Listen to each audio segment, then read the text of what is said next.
नमस्कार, मैं शिखा चौहान और आप देख रहे हैं पीआरबी। 23 साल से बंगाल की सत्ता पर काबिज ममता बनर्जी खुद को मां दुर्गा का रूप बताती आ रही हैं। पर ये मां दुर्गा कब कुमाता बन गई, किसी को पता नहीं चला।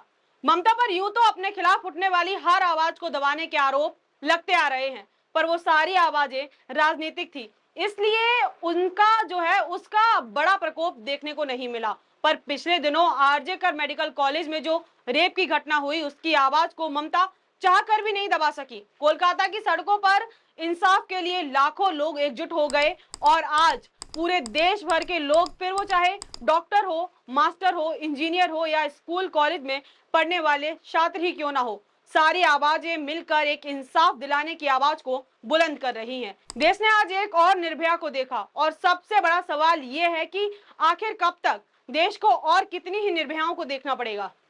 हद तो तब हो गई जब कोई ममता या उनके नेताओं से सवाल करता है तो उसे ब्लॉक कर दिया जाता है।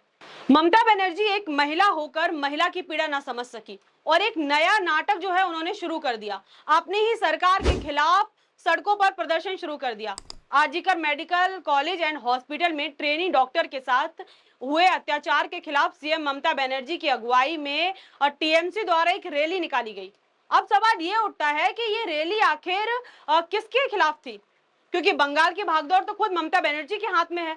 दूसरी ओर टीएमसी के सांसद और प्रवक्ता डेरेक ओब्रायन का ये कहना कि कोलकाता में एक युवती की हत्या और बलात्कार की घटना से अधिक क्रूर और जघन्य अपराध की कल्पना करना ही कठिन है। पर अब तक बंगाल सरकार की तरफ से क्या कार्रवाई की गई? एक प्लेटफॉर्म पर बैठकर बड़े बड़े स्टेटमेंट देना और एक्शन लेने में काफी फर्क होता है। वहीं प्रदर्शनकारियों का कहना है कि बंगाल पुलिस ने इस मामले को ठीक से नहीं संभाला। तो उन पुलिस कर्मियों पर अब तक सरकार की तरफ से क्या कार्रवाई की गई? आखिर इतना वक्त क्यों लगा इस केस को सीबीआई के हाथों में सौंपने में? ममता के वो अधिकारी जिन्होंने परिजनों के घर पर फोन मिलाया और कहा कि आपकी बेटी ने आत्महत्या कर ली है, उनके खिलाफ क्या कार्रवाई की गई? किस आधार पर उस अधिकारी ने इस घटना को आत्महत्या बताया? इन सारे सवालों का जवाब कहां है? इस पर जो है सरकार ने अब तक चुप्पी साधी हुई है। आपको बता दें, बीबीसी की एक रिपोर्ट के अनुसार जिस सड़क से ममता की यात्रा गुजर रही थी, उसी सड़क के किनारे एक पुराने 2 मंजिला मकान में रहने वाले रिटायर्ड शिक्षक मंजूनाथ विश्वास का कहना था कि इस बार ममता और उनकी सरकार फंस गई है। अगर उसने पूरे मामले की लीपापोती का प्रयास ना किया होता तो आज ममता बनर्जी को यूं सड़कों पर नहीं उतरना पड़ता।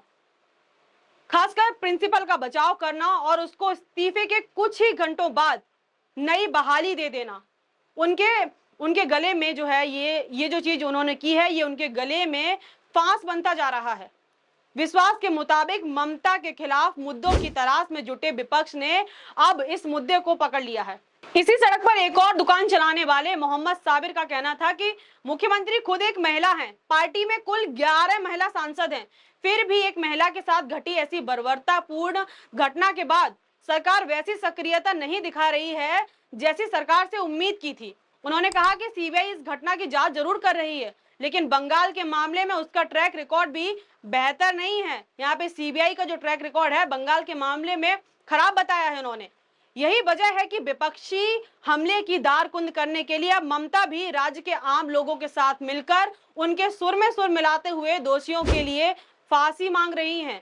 ममता के पास कोई और ऑप्शन नहीं बचा, मजबूरी में जो है ममता को आम लोगों के साथ आना पड़ा, क्योंकि इस केस में जो है कोई भी जल्दबाजी या कोई भी जो है एक्शन नहीं लिया गया जल्दी। इस केस में इतनी देर में एक्शन लिया गया, सरकार इतनी पुलिस फोर्स जो इतनी देर में एक्शन में आई। आपको बता दें, पहले बंगाल और अब उत्तराखंड में भी वही घटना दोहराई गई। एक नर्स के साथ बलात्कार के बाद हत्या की घटना सामने आई है।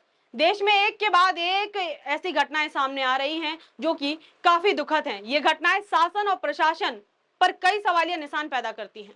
इस खबर में बस इतना ही। ऐसी तमाम खबरों के लिए जुड़े रहिए हमारे साथ, देखते रहिए पीआरबी। आपकी क्या राय है इस पूरे मुद्दे पे हमें कमेंट सेक्शन में जरूर बताइए। तब तक के लिए मुझे दीजिए इजाजत, धन्यवाद।